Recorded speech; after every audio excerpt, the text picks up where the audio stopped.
Lindy hop ladies and ballet boys. Baila en el calle conmigo. Break out your sexiest clogs. And remember, don't wear a mask, burg a mask. 1, 2, 3, 1, 2, 3. Time to talk Tull to me. That actually worked. I'm impressed. I thought that was going to crash and burn. So did I. I didn't know how it was going to go. But it worked.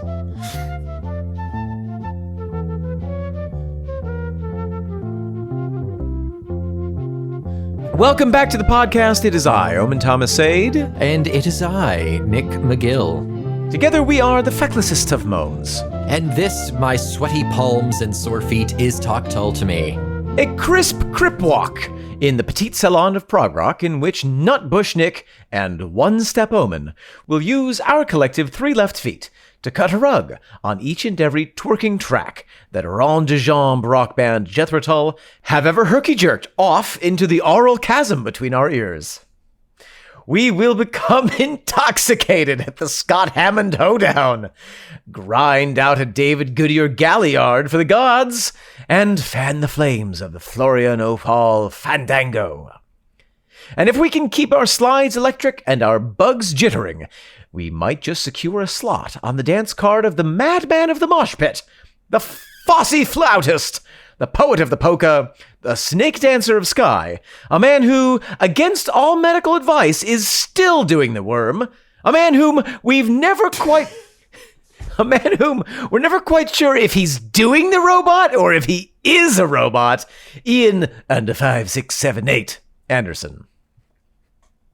You liked the worm one. It was the worm one, yeah. That really got me. Yeah. It's, I would say in all seriousness, if you're listening to this podcast, you should probably consult with a doctor before attempting to do the worm.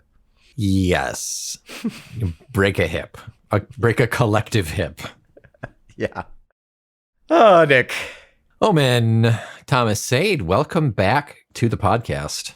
Thank you. It seems that we find ourselves, much like Dante, in the middle of this dark album where the straight path was lost.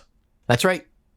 We have started part number dos, and we have landed directly in the middle of the album, and we're here to talk that next track, the starter of part 2.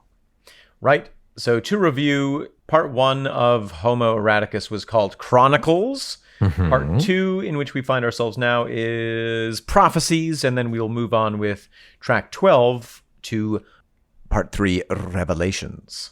Okay. And spoiler alert, Nick, what is the track that we're going to be talking about to vary today?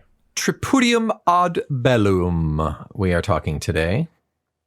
Well, we have... I hate to break it to you, but I could not find lyrics for this song, Omen. I Googled it. I spent an hour scouring and did not find a thing. Nick, I'm just getting this in. Yeah. What is it? An instrumental. I just thought the lyrics were very quiet. Very quiet. Bad mix. Bad mix on the vocals for this song. Come on, Jacko. Come on. Yes. So that is the case. It is an instrumental, and as such, we will therefore be covering some correspondence, and we will talk album art and reviews. It's a great chance to get our album housekeeping done. Yes, absolutely. Get it all done now. That should be fine. Well, without further ado, Nick, what have we to correspond about? White innocence.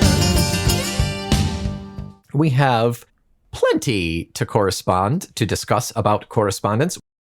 This is from Vicar John. Vicar John. For Queen and Country. Anglo correspondent Vicar John writes in and says, okay, it's pedantry time.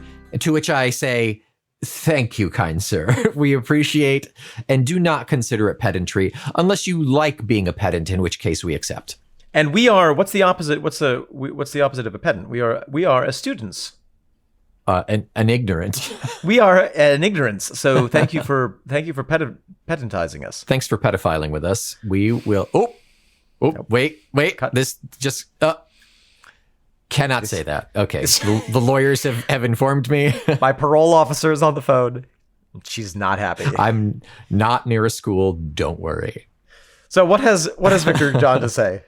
This is a comment on Puer Ferox, which is meet me in Milan and host the party, probably refers to the Edict of Milan in 313, which granted freedom of religion to all citizens of the Roman Empire, including Christians, and also to the Council of Nicaea, which Constantine convened and hosted to address theological disputes, particularly about whether Jesus Christ was, quote-unquote, of the same being as God, or, quote-unquote, of similar being to God.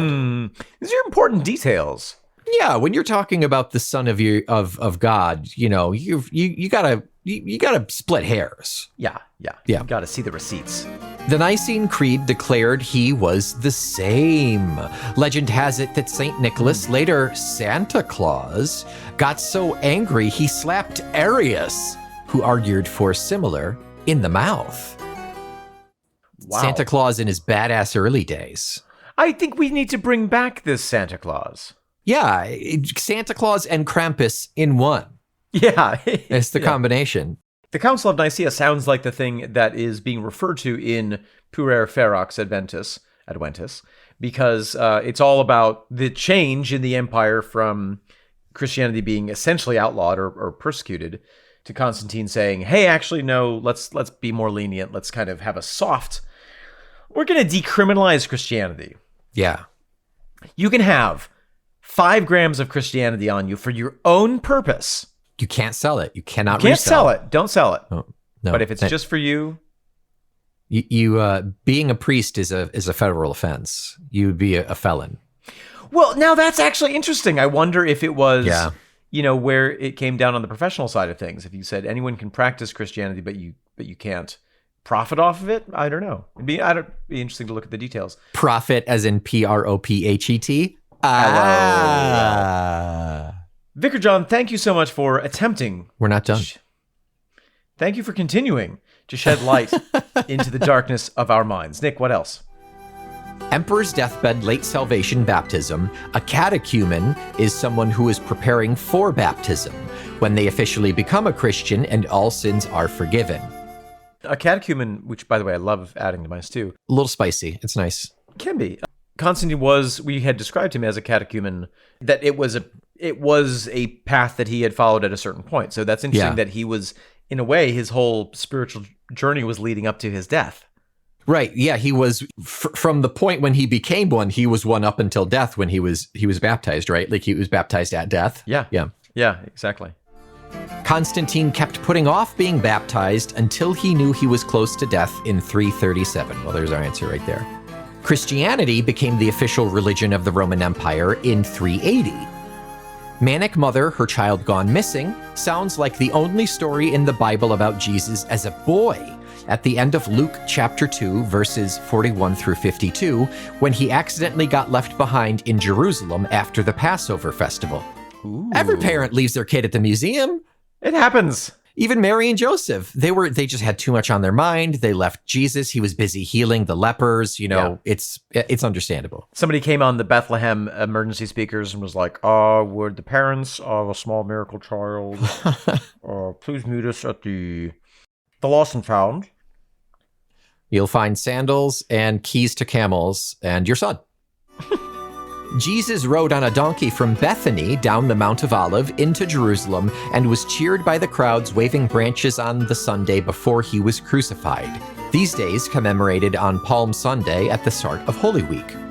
Via Dolorosa is the traditional route of Jesus carrying his cross to the place where he was crucified outside the city walls of Jerusalem. So the way of pain makes absolute sense there. Yes, exactly. Via Dolorosa is the painful way.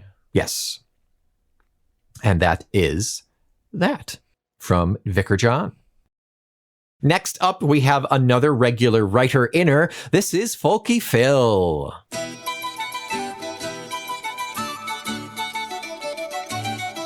Folky Phil. Folkiest Phils. This is in reference to Meliora Sequamore. It is bunter bashing.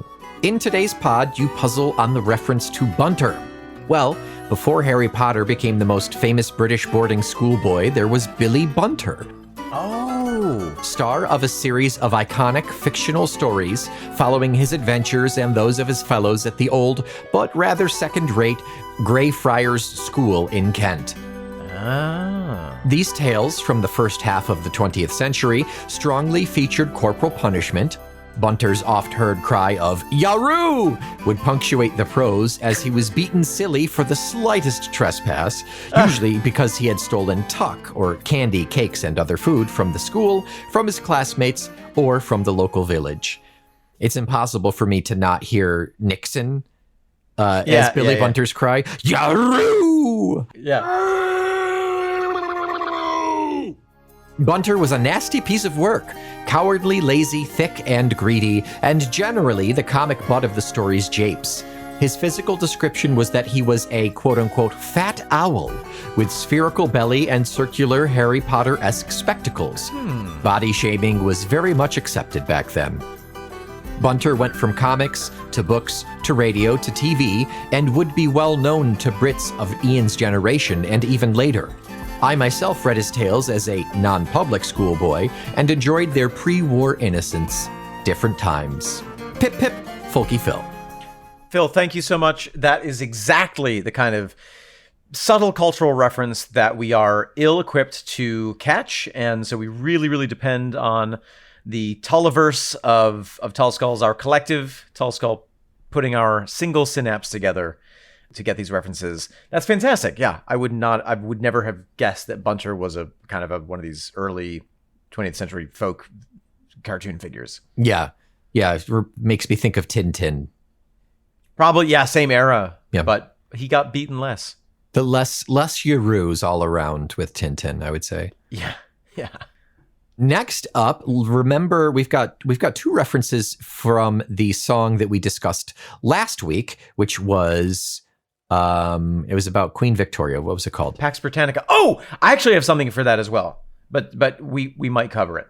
Okay, yeah. Let me say, during that episode, I directly reached out to friend of the pod, Ian Prize, and asked him. We asked him specifically about the two ledger lines above the stave. Yes. The lyric is "My sweet Victoria, your dearest prince, your dearest Albert."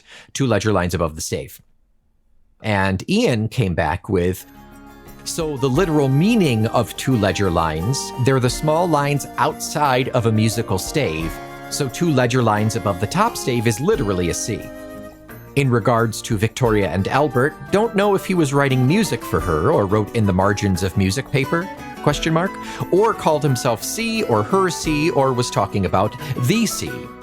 Also, ledger line can mean an inscription above a tombstone. Yes. Also, he did go to an early grave. I don't know if there's anything specifically about that, but this is what's on their tomb. That part of Prince Albert which was mortal, the mourning widow Queen Victoria willed to be buried in this tomb, the year of our Lord 1862. Farewell, thou most desired. Here at the last I shall rest with thee. I shall rise up with thee in Christ. Fascinating, all of that. Thank you, Ian. Just a little bit more on the context of the mausoleum. So, yes, Prince Albert died, leaving Victoria alive for like half of the rest, for like half of her life. Yeah.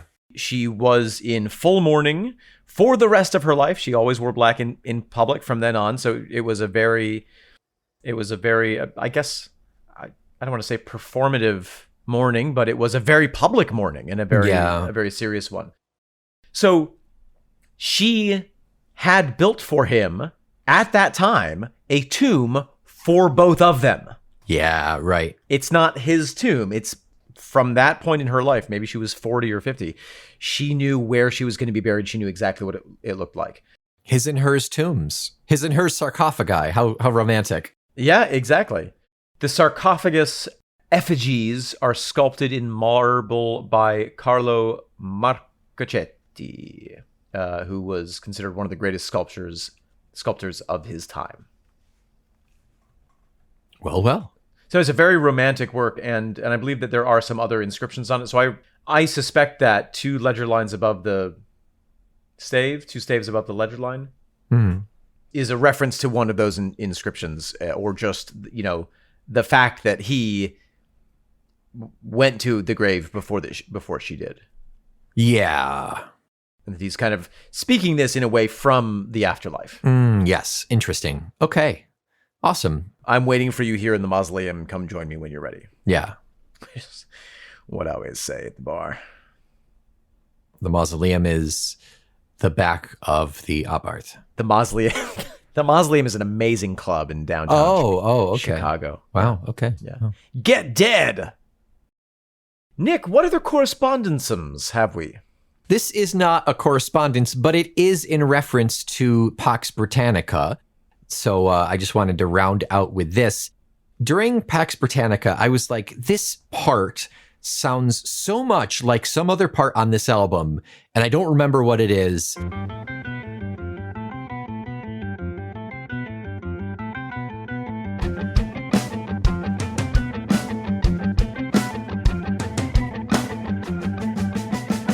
And I made you go back and listen through like the last half of the album of Thick as a Brick 2, and we couldn't find it.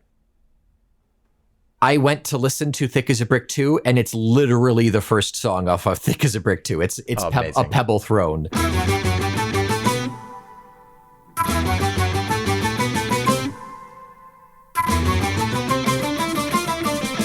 So I just wanted to put a pin in that and put it to rest. That's great. Like a butterfly. Like a butterfly. Go to sleep, little butterfly. Go to sleep. Ow! And that's it for correspondence and previous notes. Omen, I believe we're going to shift over to you. Let's shift. Put in the clutch. Downshift. My mechanic is angry. I wonder if... No, he wouldn't be angry. He'd be happy. Do you think that butterflies, when they see other butterflies get pinned, are like, oh my God, it's Butterfly Jesus? No? He's getting crucified? Exactly. Yeah. I think you're right. I think you must be right. Okay. Reviews for Homo Eroticus. How come you know better than me that this is not love? This is not love. Well, as we've gotten here into the later years of Tull, my frustration with the reviewing system has really increased. Right. Because we have steadily moved from a system where there were a few trusted reviewers for things like newspapers and magazines, who had their say, to a situation now where literally anyone can put a review of the album online, even if they've never heard it. The system itself has drastically devolved in terms of credibility at this point. The only caveat that I would say to that is that the system where anyone can give an album a star rating potentially does democratize it. But also, we've seen how well democracy's been working out lately. The general consensus is that people tend to think of Homo Eroticus, reviewers kind of across the board tend to think of Homo Eroticus as fairly good, an album that holds up. A lot of people bring up that it is as close to a 70s prog album as you can get in 2014, which I think is quite interesting. Yeah. And I do agree that Ian has created a sound which really is reminiscent of the feeling of 70s Tull without being like a museum piece, without feeling put on stylistically. Right. Without it being disingenuine. Exactly. A lot of people really enjoy Puer Ferox Adventus. Okay. And kind of say highlight of the album, along with things like Doggerland. Some other tracks kind of come up as not being as fun for the listener.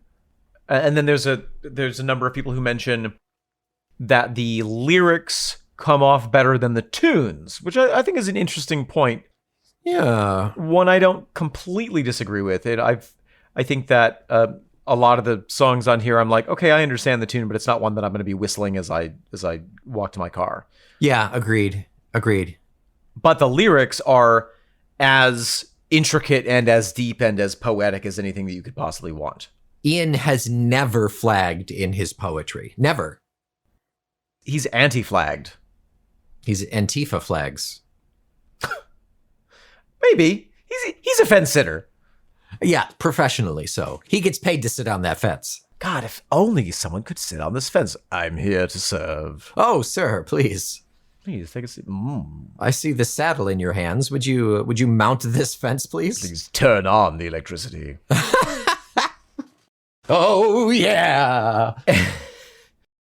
Here's a little excerpt from random user Jamie Twart on Sputnik Music, but I think it's worth pointing out. Stylistically, Homo Eroticus features all the aspects one would expect to find on an Ian Anderson album, although at times with almost a metallic edge, mixing folk and rock in a way that is progressive in nature, but for the most part bears little resemblance in sound and style to the kind of music that is commonly associated with prog rock as a genre. One thing the album proves is that Ian is still looking to move forward with his conceptual ideas and songwriting more so than most other progressive artists at this stage in their career. I think that's a really a valid point. Yeah. And one that I think we've made at various moments. One critique of this album that comes up a number of times is that the concept of it is so huge and so massive. Yeah. Like, hey, we're going to do 10,000 years of history, that sometimes it feels like there's too much space in the album. But at the same time, people point out that that this is a little bit of a shift for Ian, whereas with something like Too Old to Rock and Roll, he always can come back to that character. Here, he's still doing that, but the character is the long history of England. The concept is the character. The concept is the character, and I think some people have felt like that is a little less personal or draws you in less well, which I can understand. I feel that way to a certain extent. Yeah, I can understand it. I think it's a lot like a lot of the aspects where Ian decides to try something different is, well, it's so new, it's slightly uncomfortable. And it's not fitting in that puzzle piece of Tull that we feel. You wanna address the class? just saying, sometimes you got to breathe into the pain when you listen. Just try to relax. It doesn't fit as that classic. At this point, it's like a memory foam mattress where like your body has like specifically filled imprinted, and then like someone completely opposite sized is trying to sleep on your mattress, and it just doesn't feel right, doesn't fit. Yeah. And I think that may be what's going on with Homo Eroticus a little bit. There's also the other conceptual part of this, that Homo Eroticus was written or at least collaborated on by Gerald Bostock. That there's this... Oh, that's right. I forgot about that. There's this other weird tie-in, and so I do feel like maybe there's... Oh my God, yeah. Maybe it's one too many things. I think you're right. I think it could have been pared down like just a hair. That's sort of the consistent take that I see across the review-averse. Yeah. Is that it's a great album. It's very Tull in everything but its official name. It's well played, it's well conceived, it's well produced, but that maybe it is a little bit too expansive to really hold up as an album in the same way that some other of the albums do. Yeah. Yeah. I do have to say it is very well produced. I do enjoy Jacko's work a lot. And the musicianship, I mean, it's fantastic. There's nothing that we could possibly say for 14 to 18 episodes about this album. Except that it is great. It's great. Yeah. Yeah, agreed. I do think that if you maybe cut out 1,000 years, just trim off a slight 1,000, a tight 1,000 years, and maybe one of the overall umbrella concepts. Is that including Gerald Bostock? Because I think Gerald Bostock should be gone, and an additional concept, maybe. That's what I was referring to. Okay, yeah. Because Gerald is like, you don't even get that sense in the album itself. It's just like a reference. No, it's like in the director's notes. Exactly. Yeah, it's so strange. And then you're like, wait a minute, am I supposed to be, do I need to cross-reference this with Thick as a Brick 2 and Thick as a Brick 1? Yeah, I think it's a little cheeky, and it's a little, a little self-referential, which he normally does very well. But I think this is a miss here with the Gerald Bostock. But it is so slight a miss that it's really like it doesn't ding it for me. I think it is a success of an album, and sometimes less is more. Yeah. That's all I have to say about that. Right. And I think this is one of Ian's grand experiments, and he never goes back and does it again. Except that I think that he does it again with some of the later albums. You think so? Absolutely. I think that with Zealot Gene and with Rock Flute, he is sort of doing a similar thing. He's taking his huge body of work and focusing in on it in a way that is more successful than this. Yes. But already he's selecting a body of work that is, instead of 10,000 years of British history, it's just the Bible. That's it. Yeah. Or it's just, all of Norse mythology. Yeah. Maybe he learned from this, okay, I have to limit my scope to a certain extent. Yeah. A good recap, good coverage. I'm sure there's a lot of crap in there, but those are some good points that you have found to share. And ultimately, what matters more than an internet full of reviews is how you, the listener, feel listening to this album. Yeah. Do you like it? Do you not like it? Don't tell us. Don't tell us. Tell your wife. Don't tell the internet. Tell your spouse. They're interested, I swear. Okay, one final thing before we move on to the song proper. Thank you for your patience. We're going to cover the album art.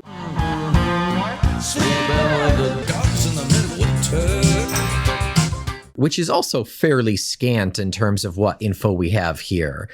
So we will discuss album art is credited to one Carl Glover, artwork, design, and photography. Carl G. Lover.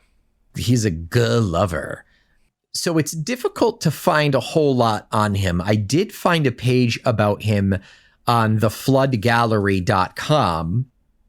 It's an art collective, and it's also features heavily with music albums and music cover art. And that's the place that is selling the artwork that is, you know how they a couple of years ago, they started putting out they started releasing these big prints of the first couple albums worth of art. They have an Aqualung. They have a Too Old. They're 24 by 24, so they're decent size. Wow. And they're really high quality. There's Songs from the Wood, Minstrel, War Child, Heavy Horses, Too Old Again, Benefit, Stand Up. So there's a bunch of them. Yeah. So his work. Oh, there's even bigger actually. There's a 28-inch. Yeah. Oh, wow. So there's a bunch of them. Oh, and the 28 inches are signed. Oh. By, I don't know. It doesn't say. I can't. It's by just some rando on the street. By Jacko Jaksic. Yeah. So that is Carl Glover's work there at the Flood Gallery, and okay. his little spiel under his page is graphic designer, artist, and photographer. Carl Glover has built a formidable and well-deserved reputation as one of the very best, designing iconic covers and artwork for the likes of Led Zeppelin, the Rolling Stones, Steven Wilson, King Crimson, and many more. Wow. His posters, designs, and photography books are a staple of the Flood Gallery. Little miffed they didn't include Jethro Tull there, but there's actually some really cool prints of Ian Anderson, like super, super young Ian Anderson, and they're only like 18 pounds and 20 pounds. Oh, wow. Nice. They're on sale. There's like a gold and a silver, and he's like in front of some printed trees. He's got the massive head of hair. He's holding the flute, and he's got a leg up. Looks very cool. What's this website called again? The Flood Gallery. I would Google the Flood Gallery Carl Glover, and then you can see his work. Some really, really, really cool stuff. I mean, there's David Gilmour, there's Alice Coltrane, there is the Rolling Stones, and all of it seems fairly reasonably priced. Yeah, really fun. Yeah, cool stuff. That's the little bit I could find on our artist. He doesn't have anything for in terms of a Wikipedia page, which is the definitive source of information for the Feckless Momes. So going on to the actual art of the album itself. Yes. May I describe it visually? Please do. I can't decide if it's one of my favorite album covers from anything that Ian's done or not, but I do like it. What it is essentially a long shot of a range of mountains in the distance with a scrubby, desertish flatland in the foreground. You can see smoke rising from 2 points on the mountains, one stage left, one extreme stage right. They could be implied to be volcanoes or man-made fires. Not really sure, but smoke is rising off. Everything is sort of this muted tone of gray, blue-gray, light gray, green gray, and sepia. And then we have a figure in taking up most of the foreground, which is presumably Ian Anderson. Yeah. Dressed, as it were, for some sort of very fashionable apocalypse. He has a large drover's coat on, buckled up all the way with the collar up and the big shoulder pads. He's wearing gloves. He has almost no skin exposed at all. He has a much too clean black fedora on his head. You notice that too? It looks like they took it out of the box minutes before they took this photo. Yeah. The Stetson company airdropped it to them. Yeah. We need one stat. Ian is wearing leather gloves, black leather gloves. He has a gray scarf wrapped almost entirely around his face and head so that the only skin exposed at all is just the very bridge of his nose and kind of the side of one eye where you can almost kind of see where his eye would be. Yeah, just the cheekbone there. And is it my screen or is he insanely pale? Like, does it look like he's wearing that white, what's the white stuff that they put on the nose? It's not just sunscreen. It's like zinc. Zinc, like zinc. Yeah. Is it like zinc that he's wearing? He looks so white. I think it's the contrast between all the dark cloth, the dark clothing in his skin. Okay, sure. And then he's wearing two satchel bags, both over, one over one shoulder, one over the other, crossed across his chest, very Indiana Jones style. He's leaning forward, and in his left hand, he's resting on a stick. And the stick, for me, is the most fascinating part of the entire album art for me. It is. It's like someone asked the prop guy, make me a practical, multi-tooled apocalyptic weapon. Go. Yeah, it is a Swiss Army stick. Yes, that's it, yeah.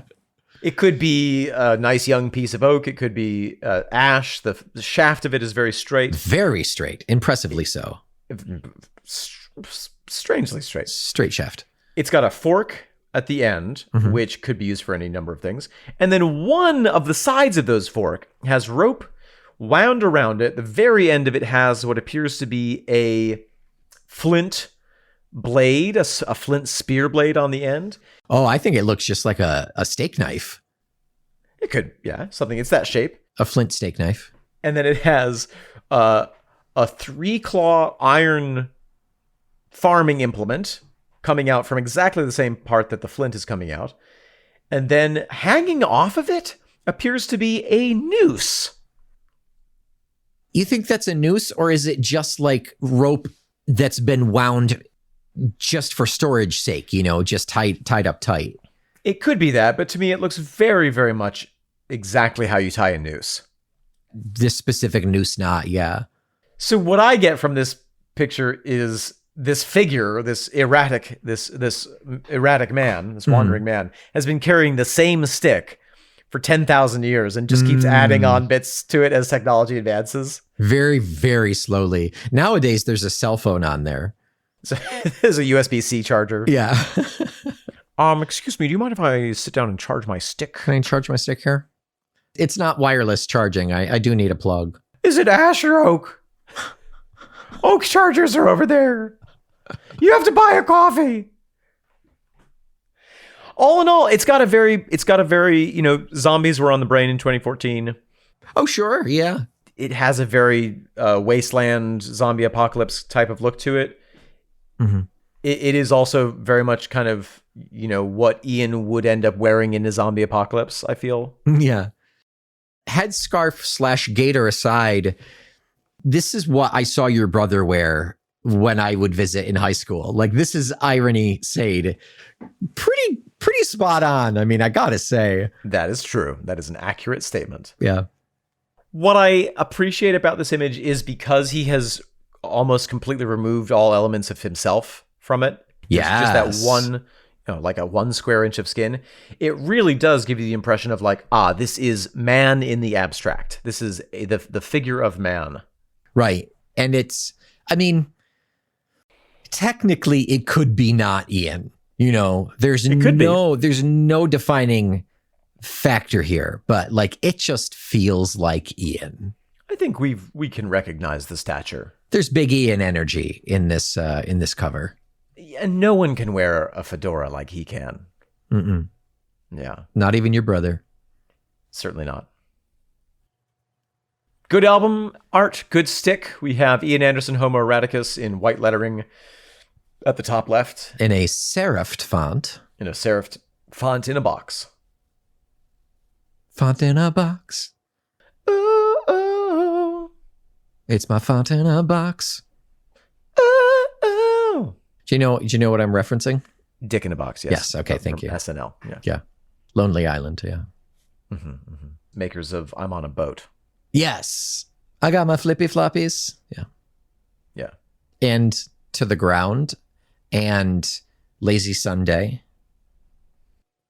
I don't know these ones. Yeah. Lazy Sunday is really good. Nice. Okay. I think that just about covers everything we have to go on. Shall we talk the song? Shall we first listen to Tripudium ad Bellum? Nick, I have an idea. Okay, tell me your idea. Tell me. Why don't we listen to Tripudium ad Bellum and then we'll talk about it? You know what, Omen? That's why I keep you around. You're the ideas guy. I'm the ideas guy. I'm the pretty one. You come up with the ideas. That's right. That's right. It's pink. It's facey in the brain. The face and the brain, yeah.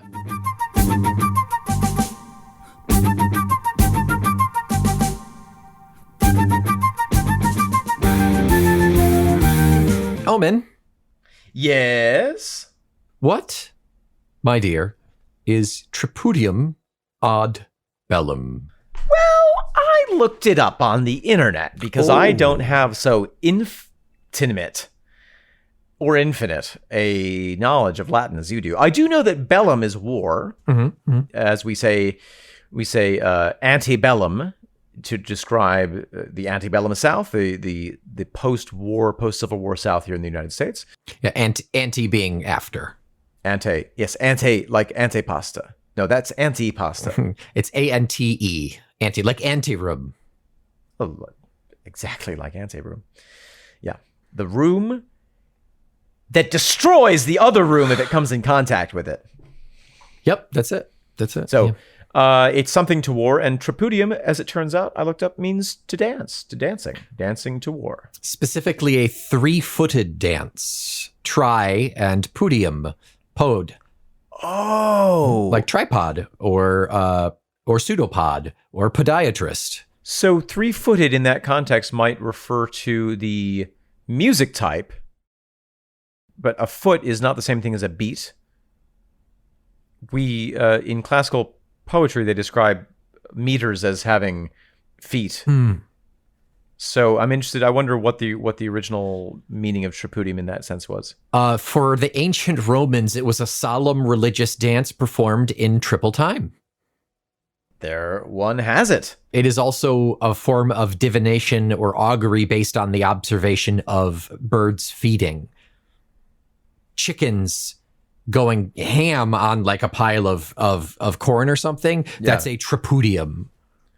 Wow. Yep. So we should start calling them the tripudium ladies at the park. The chicken ladies? Feeding the little gray things. You could translate pigeons to having a tripudium, sure.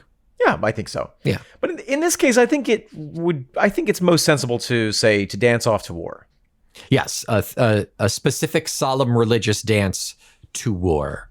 To solemnly and religiously dance to war. Yes.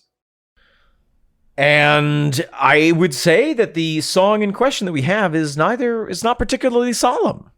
But do note that it's performed in triple time, which is Yes. like, how solemn can you be when you're dancing in triple time? Well, I mean, waltzes can be pretty solemn.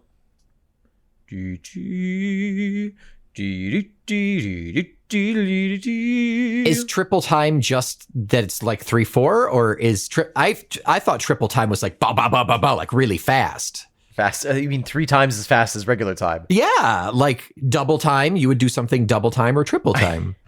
It's hard to know, but I think that in this context, it would be a 1 2 3 2 2 3 3 2 3, like a waltz. Yeah, okay. Type of a music. And Omen, Yes. is this song 3/4? No. I got it as 6/4. I think it changes time signature several times. Yes, it's a bit wonky. Let's get into it. I definitely know what the time signature is for the middle part. The rest of it, I'm a little bit less certain on. Okay. Well, let's start at the beginning. Let's start at the beginning. Speaking of 3, we have the same riff played by primarily Ian, backed up by the bass. We have that 3 times. Oh, and we get punched in the face with this song. Like there's no preamble lead at up. all. Nope. Yeah. Yeah, it's just straight into it. Yeah.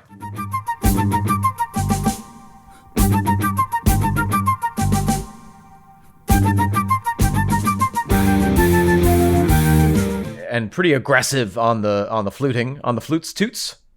Pretty aggressive on really everything, I would say. Actually had to slightly turn down my earphones Oh, because they were aggressive. because it was aggressive. That we really get the war coming through this Tripudium. Yes.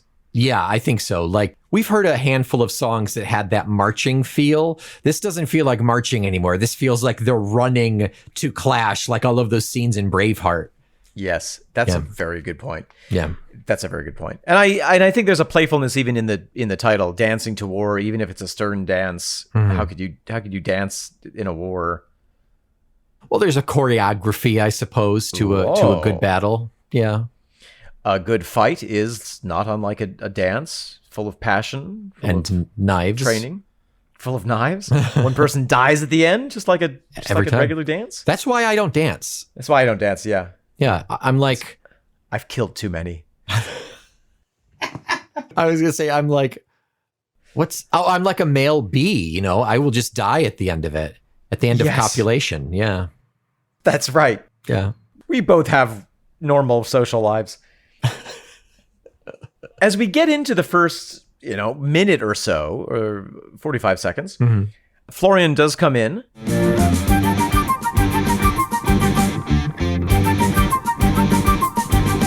He's mostly kind of in the back playing what I would describe as jazz chords. He starts out a little chunky, but he very quickly makes moves into jazzy. Yeah. And just really laying back. Dum, dum, dum, dum, bum, bum, bum, bum, dum, dum, dum, dum, Yeah. dum, dum, dum.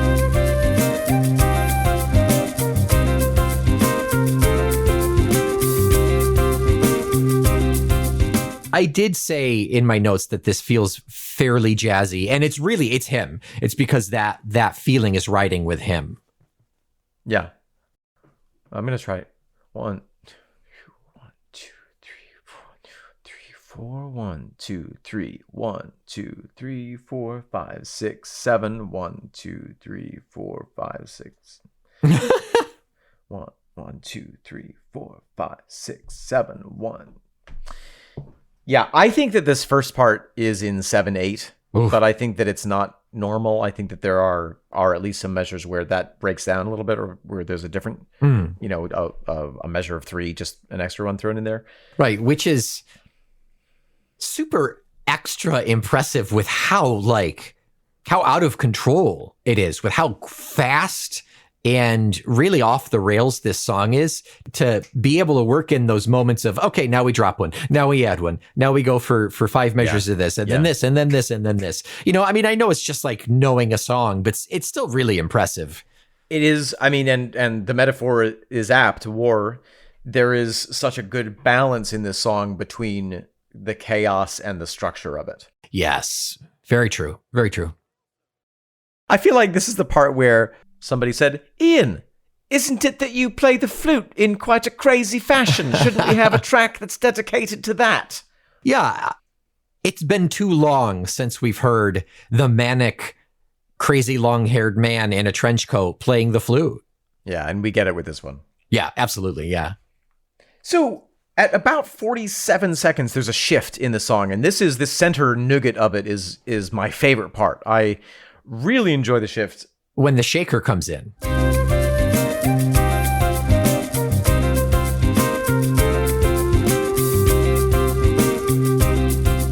When the shaker comes in, yeah, and the shaker brings with it the sweet relief of 5/4 time. I never thought I'd be relieved to see 5/4 time. I know. Oh, thank goodness, a place to rest. But it's really fun. It kind of keeps that jazzy vibe, but it starts to swing a little bit. The bass is really having a good time. The shaker bringing a lot of personality. Yeah, very fun. It's really fun. It's really just like a gentle little relief. I'm not sure how it fits into the ad bellum. Yeah. It almost feels like, yeah, we're at the war, but we have a day off and let's go down to the cafe.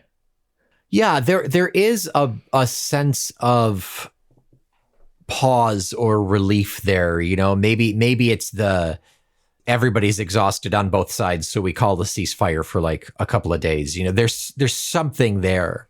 This part of the track, I don't think would have been totally surprising to find alongside of Caliandra's Shade. Alongside of Caliandra's Shade. Alongside of Caliandra Shade. Oh. It's got that easy breezy kind of vacation type feeling to it. I guess so. I didn't think about that. Overall, I feel like this feels like it belongs in the era of like Benefit or Living in the Past. There's an instrumental on Living in the Past that this reminds me of. I don't remember the name of it. It could be that it reminds you of Living in the Past because it's in 5/4. Oh. Yeah, but there's this one on Living in the Past that's like Sure. And it has a breakdown that goes so it's like it has that kind of strange trajectory, and there's bongos in there. But yeah, it smacks of that era in terms of the manic and just the rock in general, I would say. That's what I think a lot of people have reacted to with this album, that it does feel genuinely. It captures the spirit of experimentation that was happening in the 1970s, but while still feeling fresh and feeling modern. Yeah, Ian's always been really good at that. And I mean, to the point where he refuses to not grow, you know, much to possibly the quote unquote detriment of those like 90s years where the albums that we love the most, like Catfish and things, like weren't necessarily taken very well. Yeah. He refuses to stop growing. We keep putting bricks on his head. Nothing. I put urea on his roots and he still will not stop growing. I'm going bankrupt buying Roundup. He just drinks it for his morning tea. If you strike me down, I will only become more powerful and proggy than you could ever imagine. At this point, it strains the imagination. It does. I'm just trying to listen through to the next change. Okay, so at 122, same bit, but Ian takes it up into, he's kind of set the tone for this middle section. We have a little drum call in to call our attention to the change.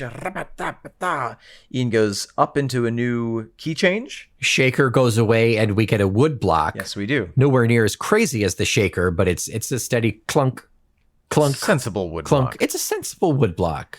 Yeah. Shaker for breakfast, shaker for lunch, and a sensible wood block. That's funny.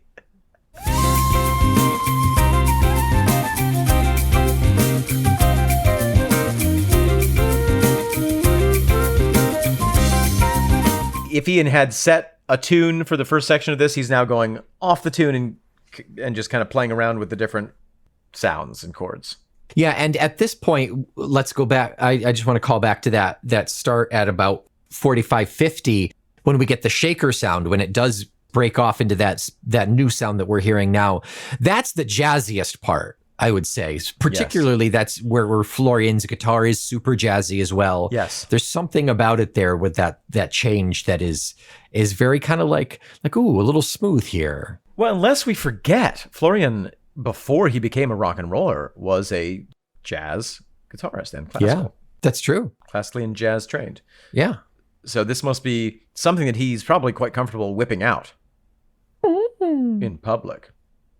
Yeah, I mean, maybe he's stretching his wings at this point, saying, "Oh God, finally!" Yeah. Okay, here's where something exciting happens. Christ on a crutch. What is it? Rakatata, rakatata, diddly diddly, rakatata, rakatata. Remind you of anything? That's the one that reminds me of that callback to Living in the Past. But it reminds me of Thick as a Brick 1. In one of those crazy breakdown sections, kind of adjacent to Stab's instrumental. Okay. Yeah, okay. Yeah. Yeah, when it's really crazy. Yes. Yes. Good call. Even the way that Florian is stinging the guitar there, it has whatever setting, it seems like it is mimicking that early side B of Thick as a Brick 1, where he's going, wow, wow. There's some sort of a quality in the setting that is really, really sounds similar. It feels a little bit like Is it a wah pedal? I don't know. Yeah. It's almost it's the crunchiness. It must be some form of the overdrive that was very common in the 70s and then fell out of fashion, but they seem to be recreating it in this moment. It's really cool. It's a really cool little Easter egg there. Yeah, I think there's some sense of that older rock that they intentionally tapped into for Tab 2, but did have some sense of bleed over into this album in Homo Eroticus. And as we've seen, every album bleeds a little bit into the other ones. This is the Feast of Jethro Tull does not have those little walls built into your tray. The peas are going to touch the fruit pudding. Yeah, and you got to deal with it. Just deal with it. It's fine. Stab your bag of milk, wash your palate out, and go in for another bite. In Canada, they do milk in bags. Is that right? In Mexico, New York, they did milk in bags. Did they? They never did milk in bags in Wheatsport? No, they had little cartons. We had bag-o milks. Wow. Much richer in Mexico than in microplastics. Wheatsport. Yeah.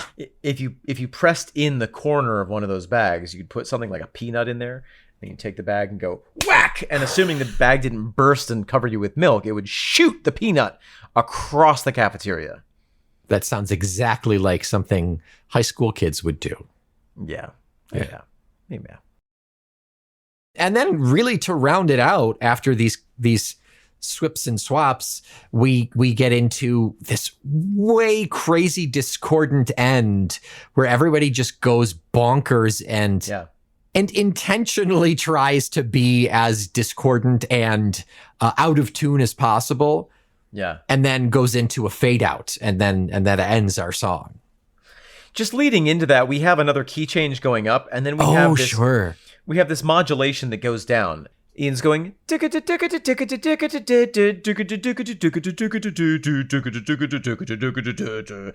going down the keyboard, as it were, doing the same riff but in descending keys until it kind of falls into that like wow crazy part.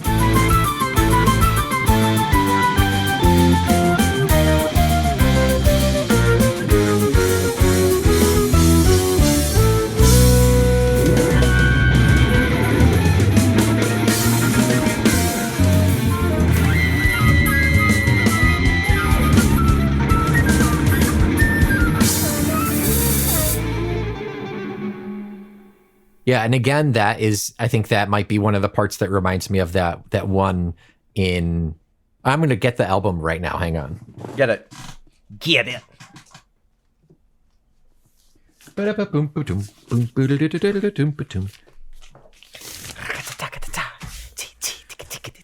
is a takeaway. Is it From Later? It's one that's a complete instrumental. From what? From later? No, from what album? Oh, from Living in the Past. That's really, really interesting. That's a really good pull, Nick. And is that from later? That's from later? Gotcha. Yeah. Okay, yeah. Awesome song too. The same kind of, taking a phrase and then let's modulate it 5 times. That's in 4/4. So they've given themselves the extra challenge of putting in some silly time signature. Yeah. Yeah, and that if you listen through the rest of From Later, there are these crazy like stops and beats and additions of this and completely twisting a sound on its head kind of thing. So it's very reminiscent of that era. Yeah, really good, very, very good pull there. Thank you. Just trying to see if there's anything of interest in the last couple seconds here. Right, so we have the organ going up on full scream. We have the guitar crashing out on overdrive. The flute's doing crazy stuff. The drum, Scott Hammond is being as arrhythmic as it is possible for him to be. Mm-hmm.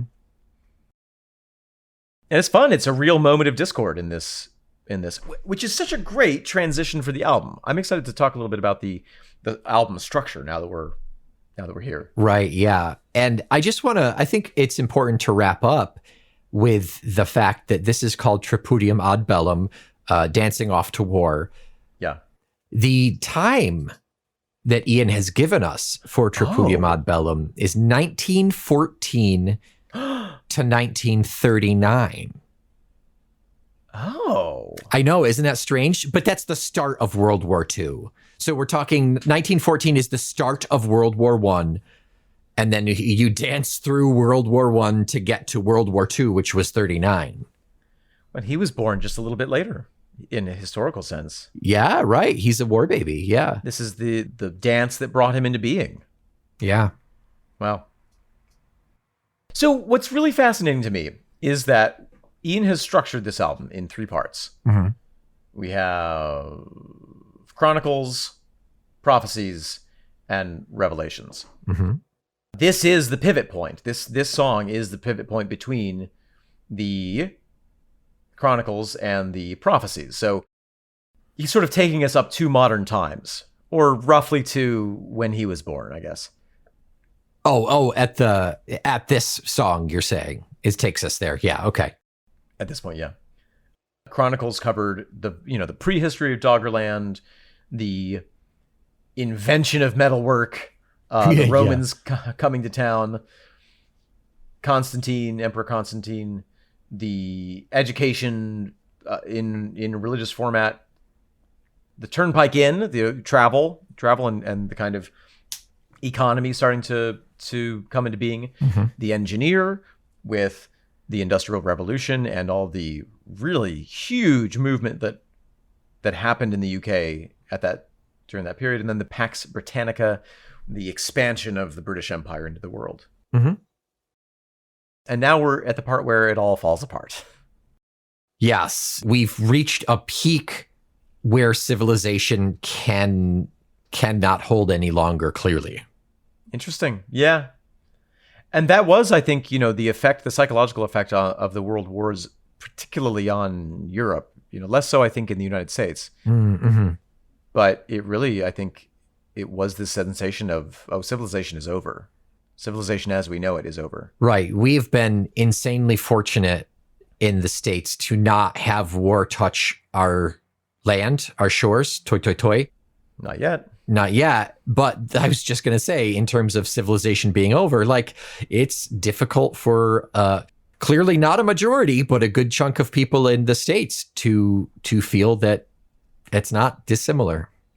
Well, and I think that the direct experience, that Britons had with those wars really makes for a markedly different national psychology than for us, where war's always mostly been abroad. It's a thing that we go and do. It's not a thing that's here. Yes, right. So it's interesting, and I think that from this point we're going to move into more a less historical perspective and a more imaginative perspective. Yes. Yeah. Present into imagine, like, what's it called? Speculative fiction. Exactly. Yeah. it's much easier to say, here's what the life of Queen Victoria was about, because she's dead and there's been a million books written on her. It's more difficult to say, well, here's what life in Britain in the 20th century is like, because it's not over yet. Yeah. I'm really excited about one of the last tracks on here, the second to the last track. Per arietations ad astra. Per eratones. Per eratones ad astra. Nope, there's an I in there.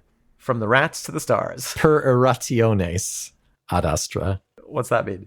Erationes is... Wanderings? Yeah, it's erratic. It's where erratic comes from. So wandering through the stars. Yeah, anyway. It's interesting because it is historical, but it is also casting forward, yes, vision-wise. Yeah, so. Yeah. Over the next 6 songs. Yeah. So really, could have broken it up into 2 albums, but here we are. Here we are.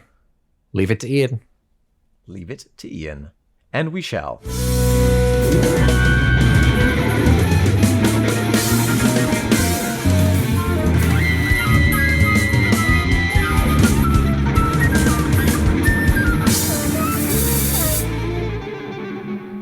Nick, what have we the pleasure of talking about next week? What shall we tripudium to the stars about next week? We are not talking per erationes ad astra.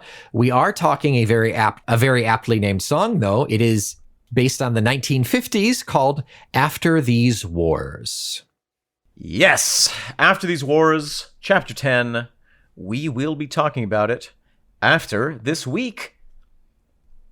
Until next week, I've been touched by St. Vitus. I'm Omen Thomas Sade. I am in triple time. I'm Nick McGill. May we cut in? We're the Feckless Momes. And this is the rocking music that your parents tell you not to dance to. But if you must, leave room for Jesus. This is Talk Tull to Me. Hips are for bearing children, not for swaying on the dance floor.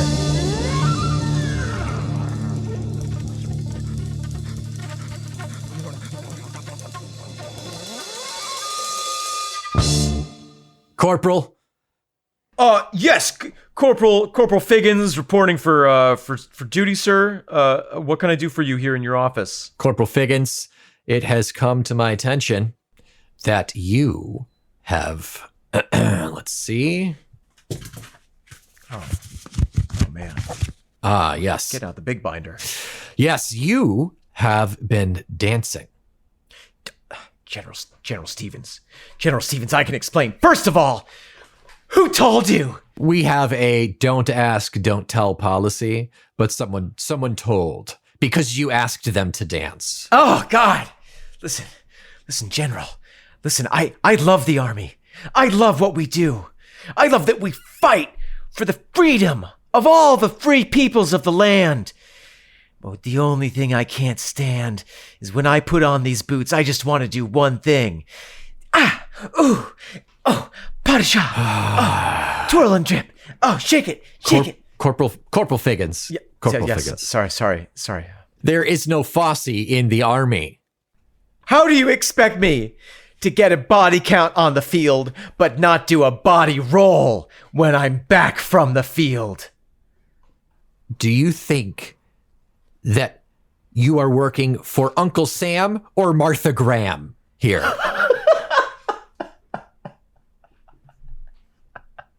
When I signed up for the Army, they told me to only do one thing, and that was serve. And baby, I'm serving it every day on the battlefield. Heel pull. Lockstep. Ooh, thunderclap. Twerk it out. Walk. Do the worm. Oh yeah. While you may impress someone like Pina Bausch, you are not impressing me, Corporal Figgins. I must stress, there is no dancing in the Army. There is marching. There is peeling potatoes. There is accosting the enemy. There is no dancing. General, I may be in risk of subordination here, and you can court-martial me if you want, but I came here to do 2 things. shoot foreigners with bullets, and chasse. And I'm all out of foreigners. I do have to say you've been very successful at shooting foreigners with bullets. I really think just spitballing here, and I know this is, may I speak openly for a moment? You may. Okay, I may take my pants off. I think that we should have a special forces. Some of the other guys and I are really excited about this idea. You always say there's no bad ideas. Promote from inside. Maximize your supply lines. Well, I'm doing all three. Daddy-o. If we created a small brigade of dancing soldiers who could do the Running Man, the Rondo, the Susie Q. Do you know how confused the Taliban would be? They'd see us coming. They wouldn't know whether to cover their eyes or to cover their thighs. I don't quite understand what that means. Let me show you. It's more of a demonstration. Come on, boys. 5, no. 6, 7, 8. Da, da, da, da, da. We can do it to you. Da, da, da, da. It's time to talk. Tell to me. They're a proud member of the Factless Moments Audio Network. Big finish. Da. What do you think, General? Have we got the support of the army? Call the MP.